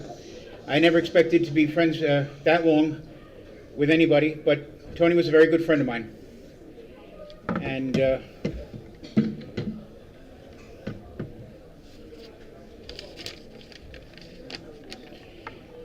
Anthony Del Judas was a beloved Spanish teacher, hockey team moderator, department chair, summer school principal, retreat and encounter coordinator, and mentor to new teachers. He dedicated 43 years of service to the Mount before his retirement in 2020. He had a deep and abiding belief in each student's potential and a genuine interest in each of them outside of the classroom. He was generous with his time and talents and was a true believer in the mission of Mount St. Michael Academy and the Maris brothers who sponsor the school. Tony was beloved by each of his students and colleagues. He was the #1 fan at all Mount sporting events, and his presence is always flowing through the campus and community of Mount St. Michael Academy. Tony exemplified and lived his life through the Mount values, which are respect, integrity, perseverance, and professional behavior and accountability. The things in Tony's life that made him happiest were his family, friends, traveling, and most of all, the Mount. He was a devoted son, cousin, godfather, and friend. Let me tell you a little about Tony. He never cooked. However, he knew the best restaurants. On Friday night, you would find him out with friends either at Sergio's in Pelham or Gianna in Yonkers or Posto in New Rochelle. Also, Tony loved his Dunkin' Donuts coffee with an old-fashioned donut or pastries at Delight Bake Shop on Yonkers Avenue. He knew when the cookies were not from Delight, and he would let us know. During the week, you might run into him at Dunwoody Pizzeria on Yonkers Avenue getting a slice. He lived across the street from St. John the Baptist Church, where you would find him every Saturday evening at Mass. If he wasn't going on retreats, he was traveling. Tony's last big trip was the summer of 2019, when he went to Italy and visited the Vatican. Tony's family and myself would like to thank the Mount for inducting Tony at the 8th Legends of the Mount induction.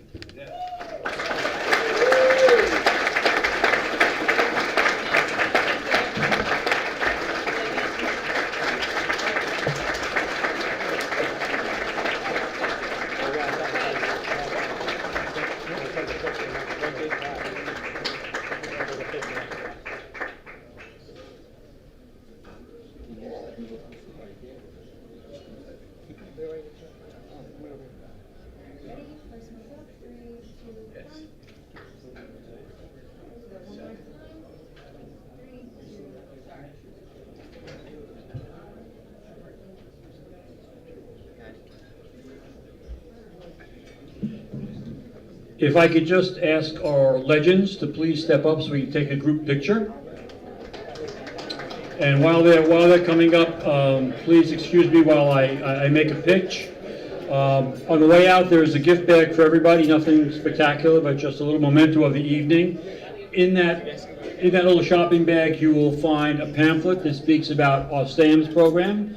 And SAMS is the acronym for Support a Mount Student. And it is a one-on-one relationship between a donor and a student. They participate in a student's career for, depending on when you start, for 4 years all the way through, or 2 years, again, depending on when you start. And I ask you to please consider becoming a SAM sponsor. As we've all mentioned, the students today at the Mount are materially poor. Over 65% of our students receive some form of financial aid. Rosemary spoke about average income in the Bronx. 14% of our students fall below the poverty line, which is $24,400 for a family of 4. So you can readily understand their need. And these are students and parents that are devoted and dedicated to be sure that their sons succeed in life, grow up with values, and become good citizens. So again, I please ask you all to consider that, and I will thank you all in advance for becoming SAMS donors. Thank you. We will end the night. We're going to take a picture. Then we will end the night with benediction from our provincial, Brother Dan. So quickly, if we can take a snapshot.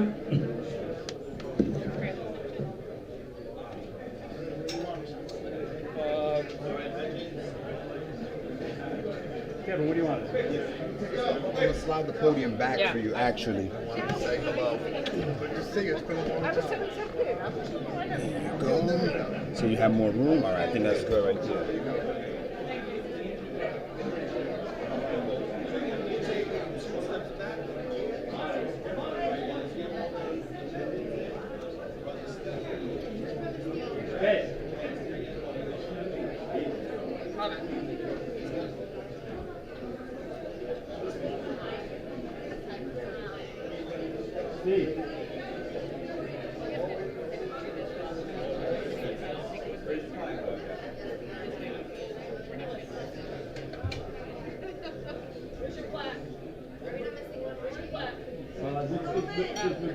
Miguel still here? Oh, I'm sorry. Did John Antonoff? He left, okay.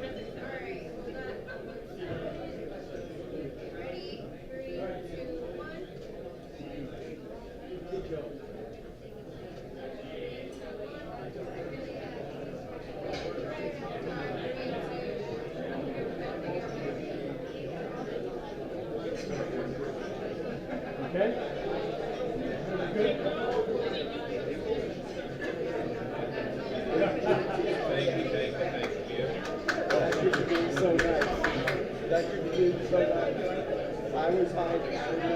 Brother Dan, please.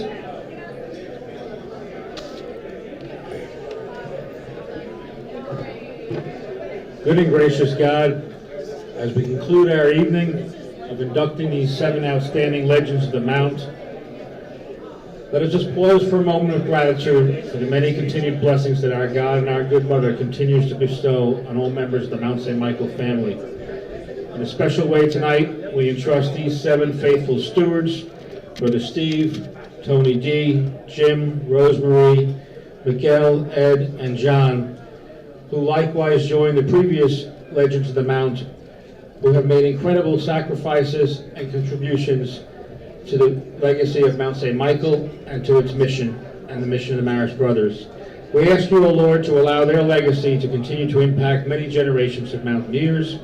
May their extraordinary witness of faith and service and their incredible love of Mount St. Michael inspire others to be likewise faithful servants. Bless all gathered here tonight, especially all of our current administration, the faculty, staff, board members, you our benefactors and alumni, parents, and the students especially, that allow Mount to continue to be a true shining light and center of evangelization and hope for all who pass through those sacred doors. God bless you all. Thank you for being here tonight. God bless the Mount. Good job, Pete. That concludes tonight's event. I want to thank everybody for joining us and your support and participation. We hope you all had a good time, and everybody, safe trip home. Thank you. Thank you.